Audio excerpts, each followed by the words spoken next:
Life మిమ్మల్ని 100 సార్లు కింద పడేస్తే నేను 101సారి కూడా లేచి నిలబడతా అనే యాటిట్యూడ్ మీలో ఉంటే మిమ్మల్ని గెలిపించడానికి ఈ యూనివర్స్ ఎవరో ఒకరి రూపంలో హెల్ప్ పంపుతుంది. ఇంటర్నెట్ను షేక్ చేస్తున్న ఈ ఎమోషనల్ అండ్ ఇన్స్పైరింగ్ స్టోరీ వింటే మీ కళ్ళలో నీళ్లు తిరగడం ఖాయం. ఇతని పేరు విన్సెంట్ గరోఫాల్. ఒక ఎక్స్ నేవీ ఇంజనీర్. ప్రపంచంలోనే most difficult one day sports event అయిన ఐరన్ మ్యాన్ ఎండ్యూరెన్స్ కాంపిటీషన్ కోసం ఇతను ప్రిపేర్ అవుతున్నాడు. ఆ ప్రాక్టీస్లో భాగంగా సైకిల్ రైడ్ చేస్తుండగా సడన్గా అతడి ఆర్టిఫిషియల్ లెగ్ బ్యాలెన్స్ తప్పి రోడ్డుపై పడిపోయింది. ఒంటి కాలుపై నిలబడలేక సైకిల్ పక్కన పెడుతున్న ఆ టైంలో ఒక స్ట్రేంజర్ పరుగున వచ్చాడు. ఆ కాలుని చేతిలోకి తీసుకొని విన్సెంట్కు అమర్చడంలో ఎంతో కేరింగ్ హెల్ప్ చేశాడు. ఆ అపరిచిత వ్యక్తి చూపించిన కైండ్నెస్ చూసి వినోజ్ కళ్ళల్లో నీళ్లు తిరిగాయి. ఈ వీడియోని ఇన్స్టాగ్రామ్లో షేర్ చేస్తూ ఆ పెద్ద మనిషికి మనస్ఫూర్తిగా థ్యాంక్స్ అని క్యాప్షన్ ఇచ్చాడు. విన్సెంట్ చివరగా ఒక వండర్ఫుల్ మాట అన్నాడు.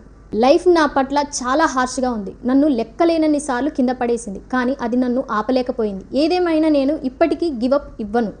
గుర్తుపెట్టుకోండి, విధి మిమ్మల్ని మోకాళ్ళపై పడేసేలా కొట్టొచ్చు, కానీ అక్కడే పడి ఉండాలా లేదా గాయపడిన సింహంలా మళ్ళీ లేచి నిలబడాలా అనేది కేవలం మీ నిర్ణయం మాత్రమే. బాడీలో పార్ట్స్ లేకపోయినా విన్సెంట్ గెలిపి చూపిస్తున్నాడు. మరి అన్నీ ఉన్న మనం ఎందుకు గివప్ ఇవ్వాలి? ఎంతటి చీకటినైనా చీల్చుకుంటూ సూర్యుడు రాక మానడు. మీ పోరాటం నిజమైతే మిమ్మల్ని గెలిపించే సాయం దానంతట అదే వెతుక్కుంటూ వస్తుంది. Never give up, keep fighting. ఈ వీడియో నచ్చితే ఒక లైక్ చేయండి. మన ఛానల్ని ఇప్పుడే సబ్స్క్రైబ్ చేసి సపోర్ట్ చేయండి. Thank you for watching.